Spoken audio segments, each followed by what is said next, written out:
Welcome back to the Chronicles of Dragonlance podcast, where we go book by book and delve into the stories and the history of this beloved saga. I'm your host, Jonathan Howard, and with me is my friend, Shivam Bhatt. Hello.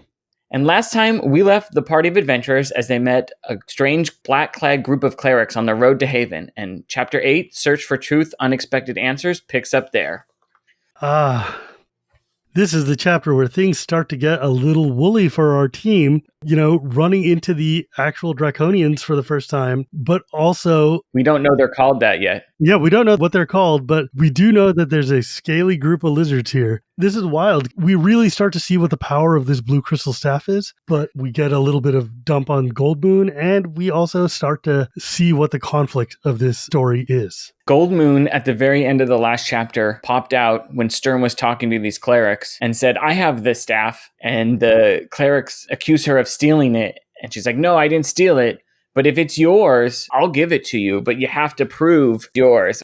Sturm and Caramon walk forward and they join her. And she's like, I'll help heal your cleric who's a sick brother, the one you say is in your cart. But we have to make sure that this is really yours. Yeah, so this is where Goldmoon's naivete comes into play, right? She's like the princess of this tribe. She's, lawful good. She's here to see the best in everybody. And there's a group of clerics on the road and they've got a poor, sick one of their fellows in the cart.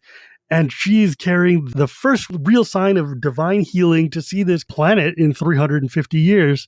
So her innate maternal need to heal and help people shows up.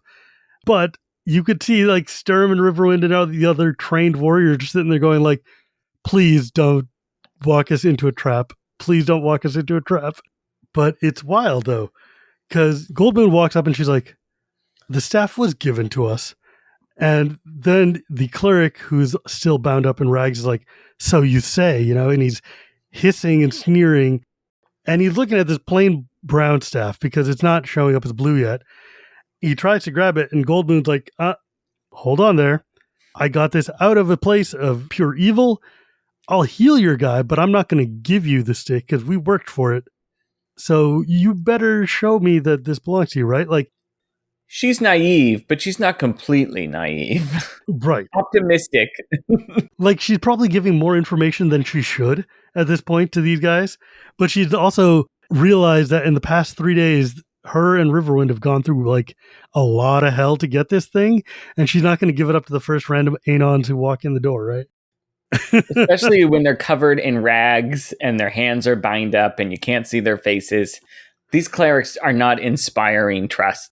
Yeah, I love what Tanis is taking a look at these guys, and he's looking at their clothes, and he's like, they're wearing unusually wide cloth belts, and there's strange bulges beneath them. Not, he was sure, made by prayer books. Yeah, these guys are definitely carrying a blessing in their robes, but it's not the one you're looking to have. The cleric leads her to the cart. Tanis is nervous. He thinks it's a trap. Those are some good, finely honed adventuring skills he's got there. Because the cleric pulls back the cloth that covers the cart, there's a flurry of motion, Goldmoon screams, and there's a blue flash, and then this party springs into action.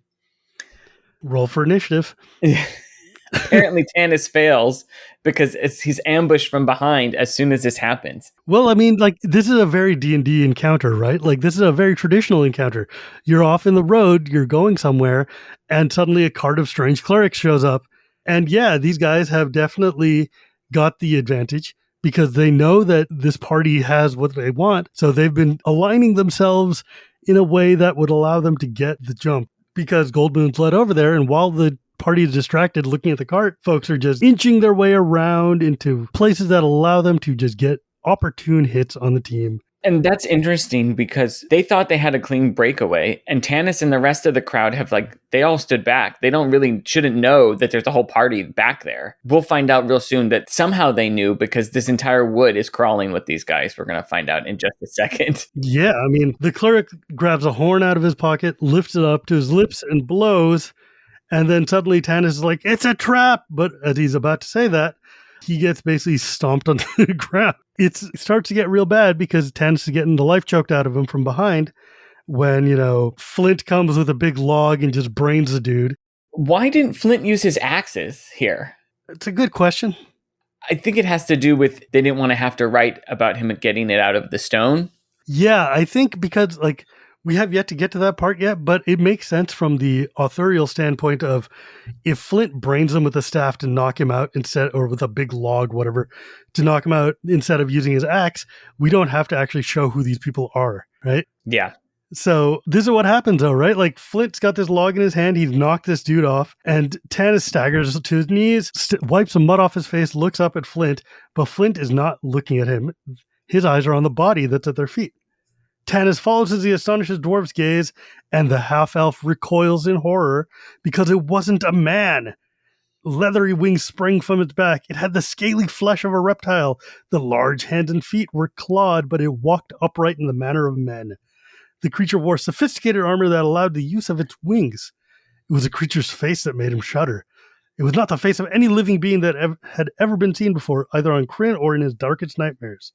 The creature had the face of a man, but it was as if some malevolent being had twisted it into that of a reptile. Boom. Yeah.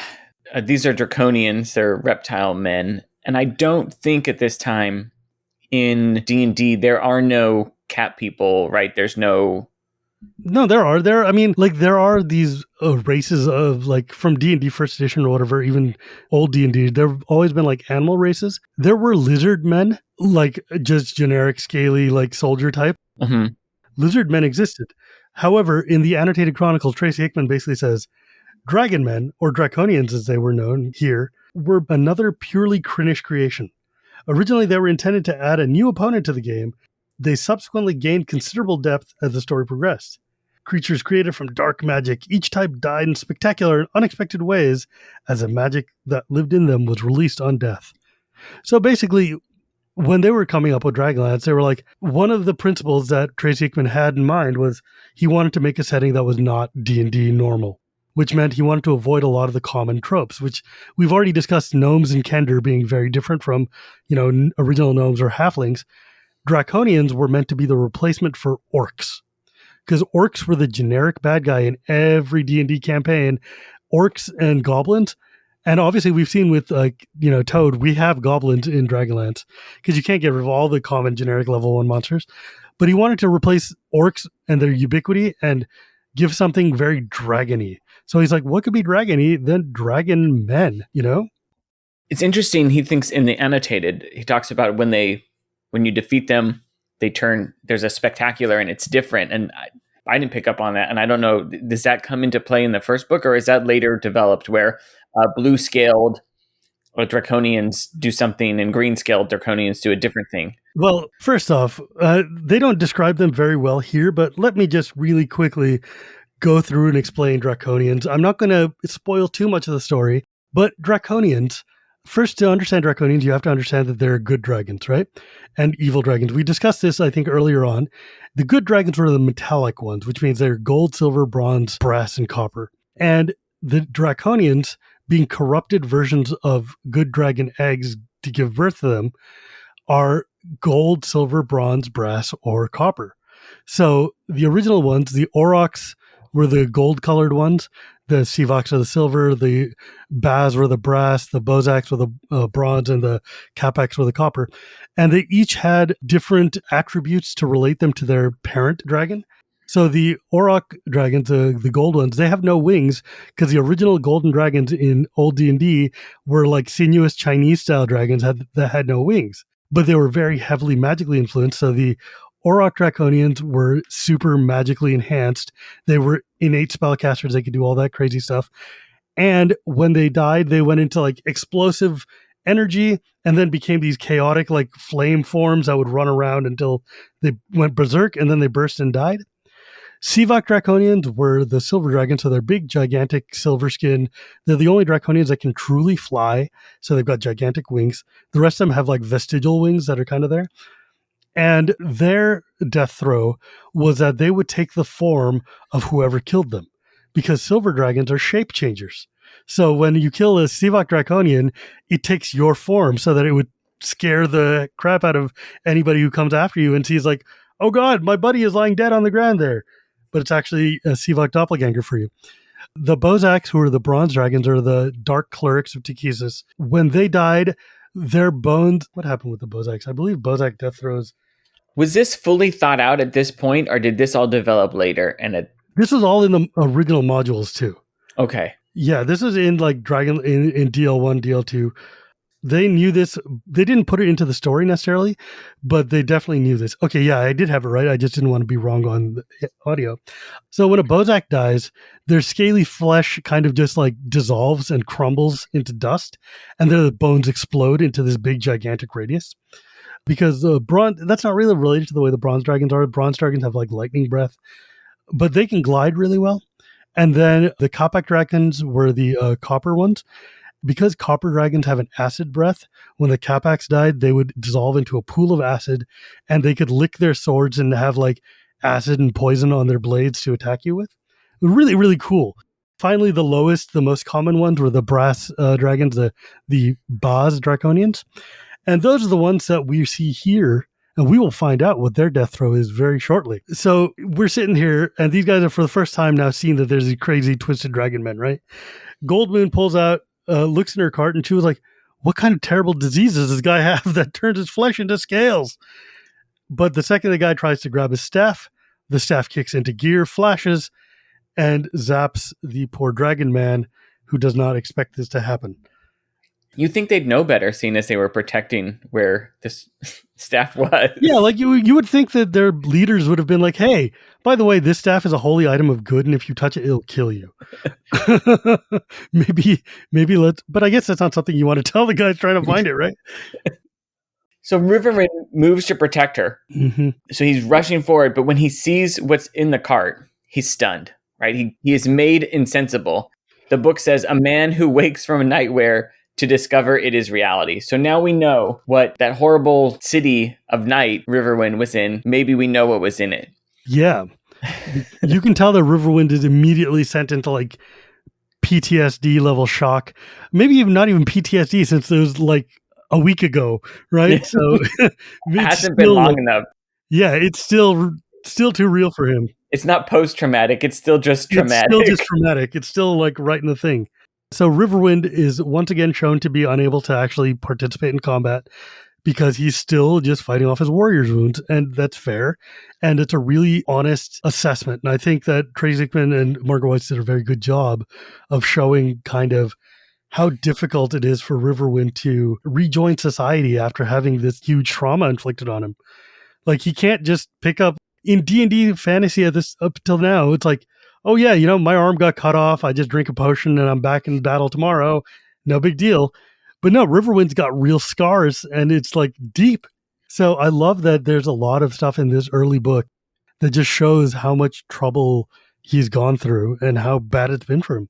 Sturm, though, is sitting there, and he pulls his sword out because he's also very clever and sees that Tanis just got knocked out and sees that Goldmoon's being attacked.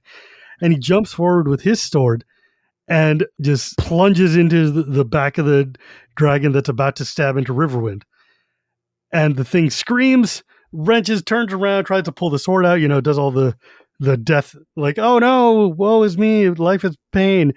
And then it suddenly, the screaming is cut off. The body of the thing goes immediately into rigor mortis, full rigidity, but not just rigidity, statue. The knight shoves the body over, trying to pull his sword out, but the sword is stuck. He panics. And this thing is now this big, just gray statue that has just died, fallen over, and is fully made out of stone.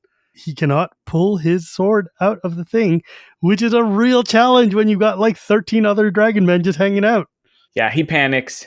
Then we switch to Karaman and Raceland. They're fighting as one against the clerics, back to back. This is how we're going to see these two for the next two books. Yeah, basically. And then Raceland's casting spells, and we learn that Draconians are resistant to magic, which fits in with them being the offspring of dragons. Yeah. First off, you see like the Baz Draconian, as we just mentioned, when it dies, it turns to stone and it traps whatever weapon was used to kill it, unless you like critical and slash its head off or something, right? But that basically means that you can't fight for like a few minutes before the thing turns to dust, which is an incredibly cool death throw. It's really, really scary and challenging, especially when you're low-level fighters. But yeah, Raceland and Karaman tag team. Dragons having innate magic resistance is like a fundamental part of D&D, right? Like they're just very strong, very magical beings.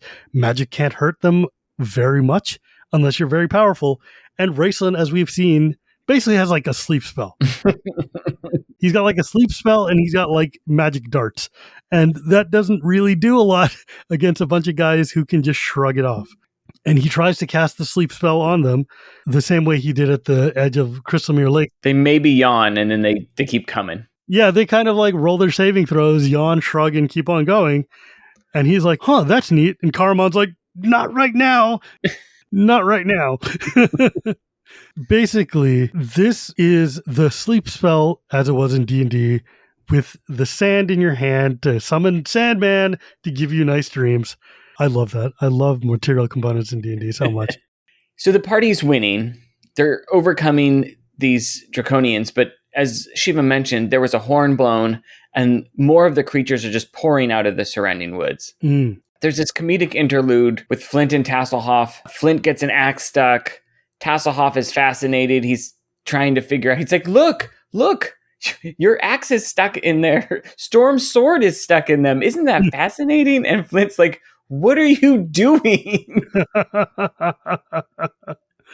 Yeah, but Raceland does have one spell left, though. He does cast Burning Hands, puts his hand out in a finger and spreads out into torch one of the guys there.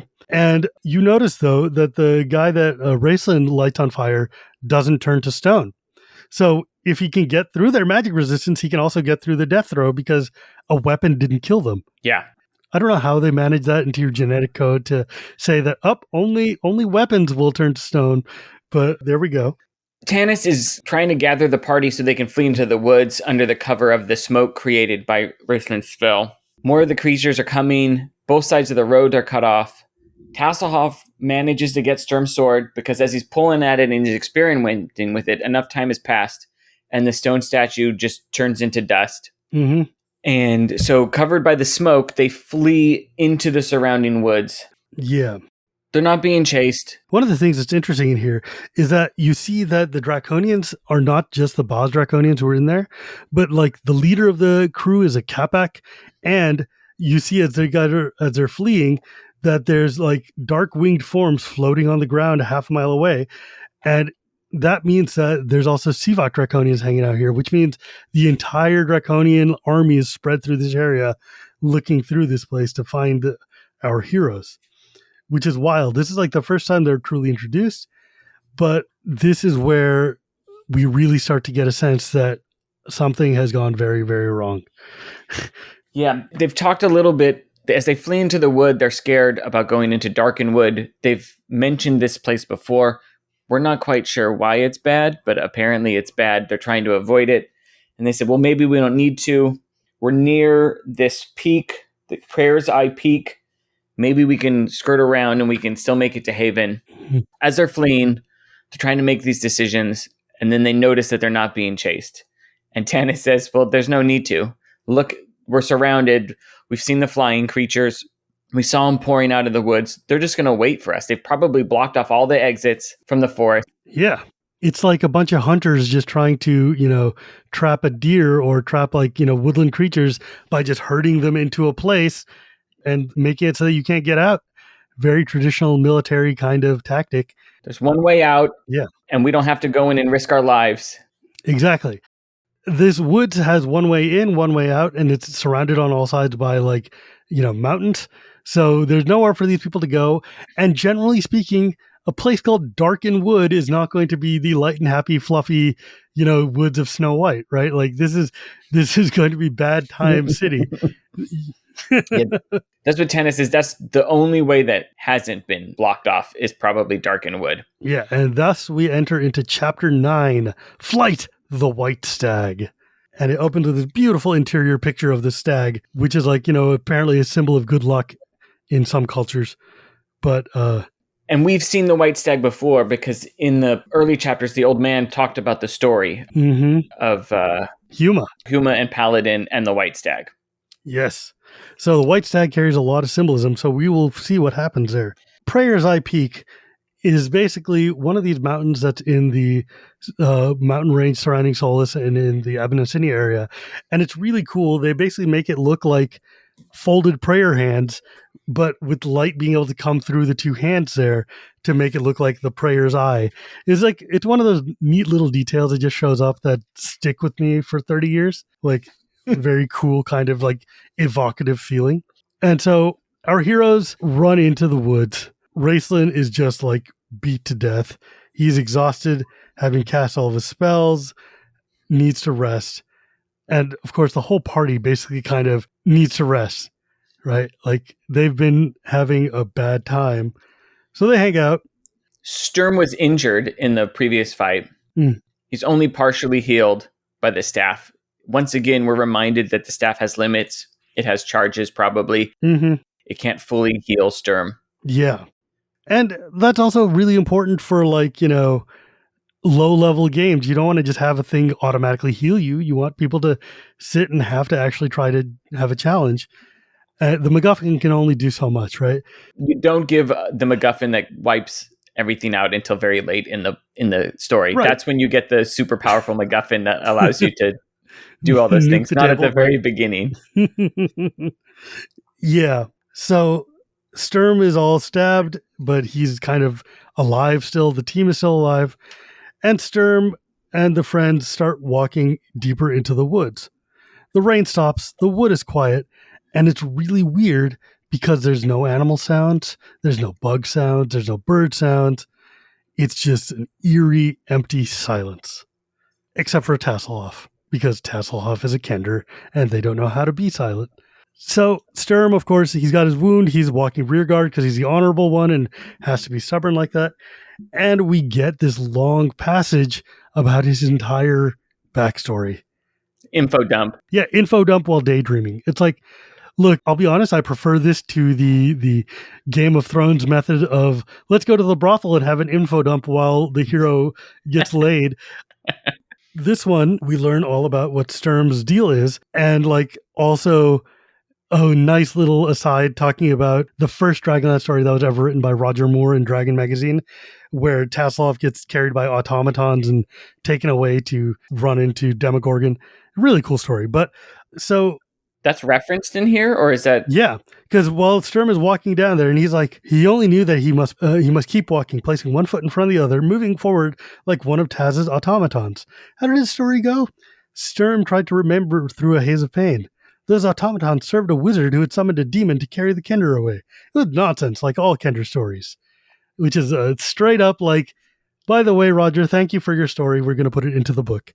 Oh, that's neat. I didn't know that. So that's a reference to the first. Yeah, it's called A Stone's Throw Away, and it came out in Dragon Magazine and then was later reprinted in the Magic of Krynn anthology. And it came out before the books, before the module, as sort of like a prelude precursor to explaining what Dragonlance is. A teaser? Yeah, a teaser. And it's like, here's a Kender. And that's what you need to know. It's a Kender.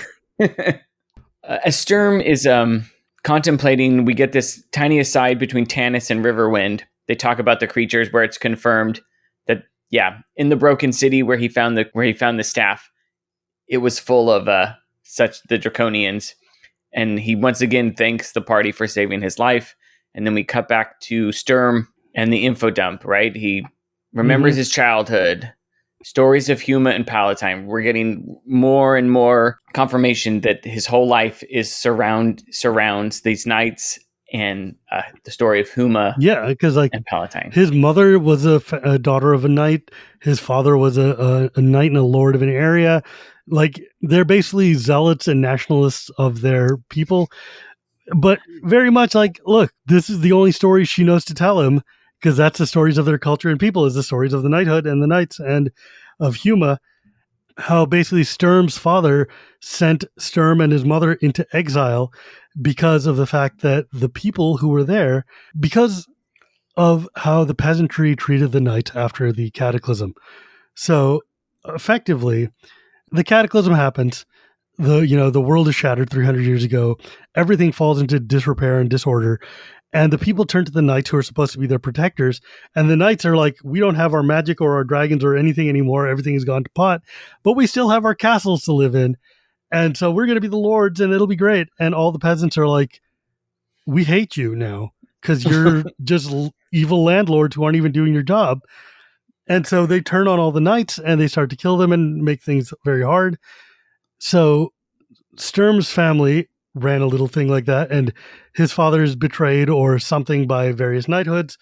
Or, we never are really told fully his story. Well, it comes up in other novels, but effectively, for Sturm's safety, his father sends him and his mother away. And they take refuge in Solace, which is the home for refugees.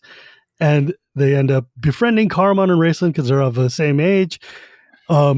And for all that Sturm calls himself, a Solomnik and a knight and of this culture and everything, he's been living in Solace since he was like 6 years old. He is as much a native of Solace as anybody else is, but he's a first-gen immigrant diaspora kid, so he still grows up with memories of the diaspora. They probably grew up speaking Solomnik at home. They probably ate Solomnik food, et cetera, et cetera. But, there's some little hints in here that I think do some really good storytelling. They mentioned that his mother died alone because she felt that it was demeaning and everyone in Solace was below her. And you can see where Sturm gets his mannerisms, because I can only imagine Sturm is living you're a lost prince story that like we all had for ourselves, right? When we were little kids. Yeah. But he really did. Like his mom says, like you are a nobility and all these people around you who don't treat you the way you should be treated. Yeah. One day they're going to know and they're going to treat you. So you always need to act like that way. And and it wasn't just a story, because it says that a couple years after they came there, she died alone. She had made no friends. It takes a lot of work to make no friends in a small town. That is not something that just happens. Like that takes a lot of work when you live next to people and you're constantly interfering with their lives. And so you see these little teeny bits that are almost throwaway lines in the book about how she died alone. But that tells you everything. It tells you everything you need to know. Because look, she's a noblewoman. She grew up a noblewoman. She grew up the daughter of noblemen. She married a lord. She is used to being the queen of the castle and living here, making money, like living off of her, whatever money she was able to bring home and selling their jewelry to pay for food, but being, too uppity to actually work or do anything. And then she has no one in her life except for her son. And all she did was fill him with all this stuff that he deserved. Like basic entitlement, this whole like complex of like, look, you are a knight's knight. You are like a lord's son. You are, the heir to this whole, thing. And so Sturm is always like, he makes friends. It says in the book, he makes friends very easily, but that doesn't change the fact that he knows in his heart of hearts that he is truly better than everybody because he's Sturm. And you see it just in his mannerisms all the time, right? Like, my honor is my life and blah, blah, blah. And like, that's one of the major, I guess, challenges, or not challenges, but like the conflict in his life is that he's like, I've been raised that the knighthood is everything. The code, the oath and the measure is everything. Like, my honor is everything. And yet I'm here with these people who are just this motley band of random, driftwood, and they're better than everybody I've ever known. What do I do? Yeah. And that's a really, really great conflict. That's an honest to God, fascinating thing. And I love that, like, they never outright tell you, but they put enough seeds in there that you can see that this kid has just had the toughest time trying to, come to terms with who he is. And so his mom died, as I said, and because Tanis is who he is and Flint is who they are, they basically adopt him. Yeah, because you can't just have a random teenager. Like, Sturm was like, 16 or 17 when his mother dies, and now he's all alone here in this town. But he's been in town for 10 years, and like you said, it's a small town. Everybody knows everybody. And so Tanis and Sturm, Tanis and Flint, who are well over 100, are not just going to let this poor kid who's been hanging out with them all the time grow up like all alone. And similarly, the twins, Raceland and Caramon, their parents passed away. And so Tanis and Flint basically adopt this whole motley crew and grab Tasselhoff, the travel kender, and they basically go off on adventures. And they go hither and thither, guarding Flint as he's doing his metalcraft through Abyssinia, and, taking these kids around the world basically to show them, what life is like, raising them into actual men, and also just adventuring. And that's how you see a lot of this like experience that these people all have together. Raceland and Caramon, when they grow up, they join a mercenary company and they learn to become actual soldiers, and then they come back. Sturm learns how to become a fighter by going on these adventures with him, goes to Solus to get his father's armor and sword and come back. You were given, in very brief paragraphs, a really huge vision of what they're like, because Sturm is like 35 or something at this point, 34, 35 around now. So you can tell that the past 15, 20 years of their lives have been really weird and full of adventures because of circumstances. And you said it there, in the 5 years before the adventure, right, when they decided to go out and find the real gods, Sturm took that as the opportunity to actually go back to his homeland, which his mom filled him with stories with, and he's supposed to be the inheritor of. And he finds nothing. Yeah. He says people then reviled them and killed them. Sturm barely escaped with his dad's armor and his sword. Yeah, because you were given this whole idea here that Sturm, I mean, mind you, it's a little weird to, like, timeline wise, it's a little weird because this is like 342 AC. So it's been 340-ish years since the Cataclysm. How is Sturm's family still nobility? Well, they were strong and had really good, walls to hide behind, right? So they promised, protection of the people.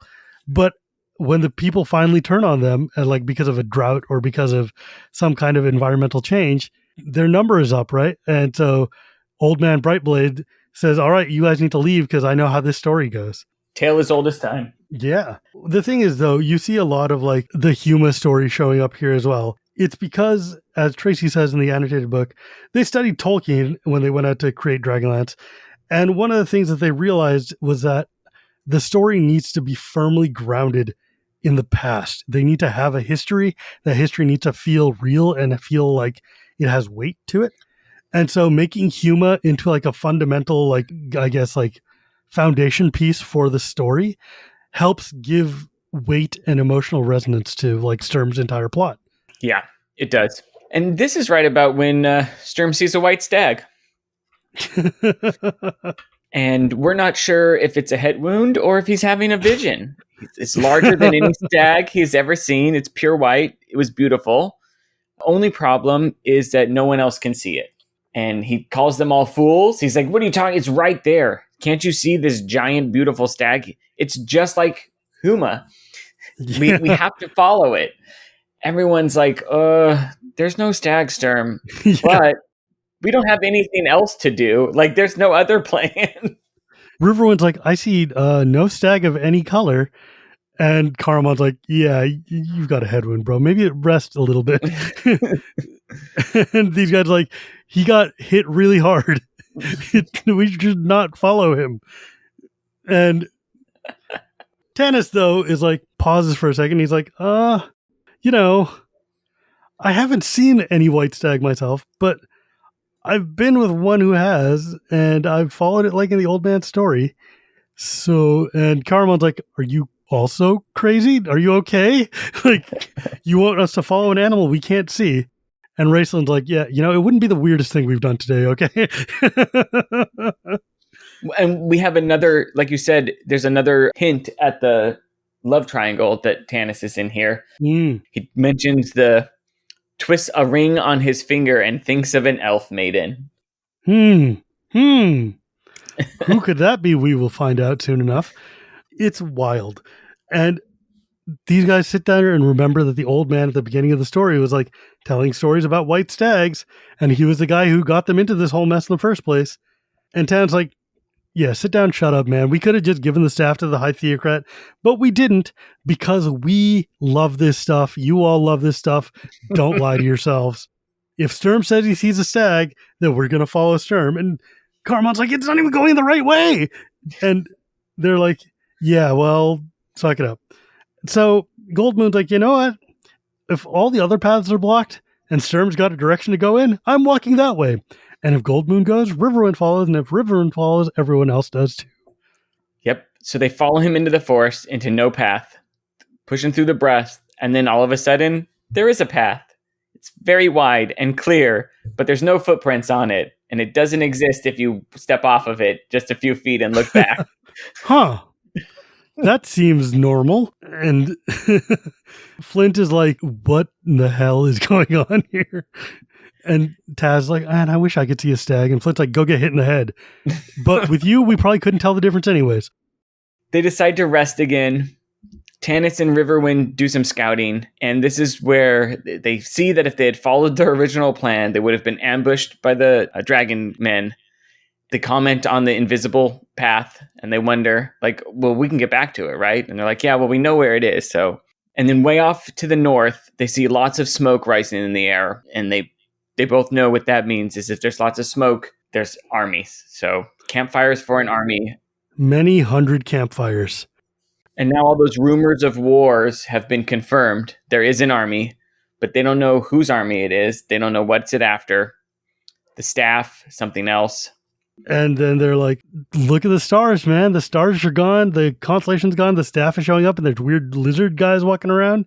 And then out of nowhere, Sturm sees a stag again. They get up and they start dashing off. It's just really very strange as they just keep walking through this woods here. This is a neat part because they talk about how you mentioned the praying hands peak that they're at. Yeah. And it's, like you said, it's these two hands, and where the two hands meet, there's a little cleft. And they end up walking right through that cleft and then down into the valley beyond. And they're like, I don't think anyone has ever climbed through here before. Yeah, probably because nobody's going to go through the first part of the Darken Woods, right? Let alone... And the path that leads there is a magic hidden path. Right. That unless you're being led by magical animals, you're not going to find. Yeah, when they look behind them, the path disappears, and they're like, okay, well, we're going somewhere. And of course, these guys are getting hungry, and they're like, where's the food? If we had that stag, at least it would be useful for something. But while everyone else is thinking of food, Tanis is again talking about his love life and his love triangle. And here's where we learn that the reason he's back at all is because he had chosen. He made a decision. He wanted to be with Kitiara, and he was hoping that she was going to be there when they all met up, but she didn't return. Mm-hmm. She had a new lord. Who could that be? It makes it sound like at one point Tanis had that role, right? Like he was her lord, or clearly they were in a relationship, but... And this is where I think the fact that she's like a mercenary class in like the module gets a little weird.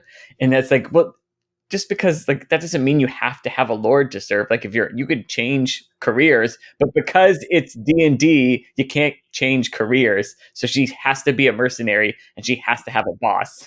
Well, no, kid. So in the book Brothers in Arms, which was a later book that was written by Margaret Weiss, it's a prequel story that's set before this book where we learn the history of Kitiara.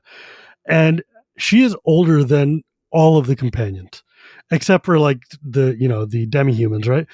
Tanis and Flint. And I think Tasselhoff is also a little older, but Tasselhoff's like 30 or 40 something. But she's like in her mid to late 30s. And she has been off soldiering. She's a good like 6 or 7 years older than the twins are. And she's been off soldiering not because she wants to have a lord or anything, but specifically because she doesn't. She wants to go off and she wants to be the one in charge. And that means doing whatever it takes to get the power to be the one at the top. And so she is like definitely ambitious. She is definitely tying herself to whoever will be able to get her the most wealth and power. And because she just wants, like, her entire goal is that her whole life she has seen her mother be like weak-willed and like, sickly, stuck at home, and her father being a ne'er-do-well kind of just like mercenary who comes and goes. And she's like, I don't want to be tied down like my mom was. I don't want to be dependent on anybody. I want to be independent, and whatever it takes for me to get there is what I need to do. She's not a character who has a lot of ethical scruples, right? Like she's definitely in it for herself, and she does not necessarily, she only cares about the paycheck. She's not there for the moral struggle of like good versus evil. No, she does not care if good is paying more today. She's working for good, But she's always been very careful never to tie herself down and never to let anybody be the boss of her for too long. And similarly with her boyfriends, she doesn't want to be tied down to anybody. And so when the party split up, she went off north with Sturm. And well, let's just say that the results of that show up in Dragons of Summer Flame about 30 years down the line. They follow through and they reach the forest, and there's only one forest they could reach, and that's Darkenwood. Yeah, Darkenwood. Oh, and Tannis is like, the sun is setting. If the stag can find us a clear trail and we go all night, maybe we can just get through it before the sun is completely dark. They're worried about food, and then Raceland's like, you cannot eat, shoot, or drink anything in this forest. Look, man, Tannis turns to Raceland and is like, how certain are you that this forest is Darkenwood? And Raceland's like, how certain is one of anything, half-elven? I'm not certain of drawing my next breath, but go ahead, walk into the wood that no man has ever walked out of. Death is life's one great certainty, Tannis. The half-elf felt a sudden urge to throw Raceland off the side of the mountain. For the first time, 100 pages in, and we finally see like Tannis is really starting to get tired of Mr. Sardonic over here. Yeah. Raceland did give one helpful thing there. He says it's great power, but it's not evil. Yeah. He's like, look, man, it's just, there's something here. There's something very magical here, very strong here. We don't necessarily know what that means. Working up the courage to go in. As they're working up the courage, we have a Murktaw moment here where Flint's, he just feels old, and he's like, not in my body, but in my spirit. And Tannis is like, Flint, you cannot bail out on me. This is great, Cody. I need you, Flint. They're all so young. You're like a solid rock that I can set my back against as I wield my sword. Flint's face flushed in pleasure. He tugged at his beard, then cleared his throat gruffly. Yes, well, you were always sentimental. Come along, we're wasting time.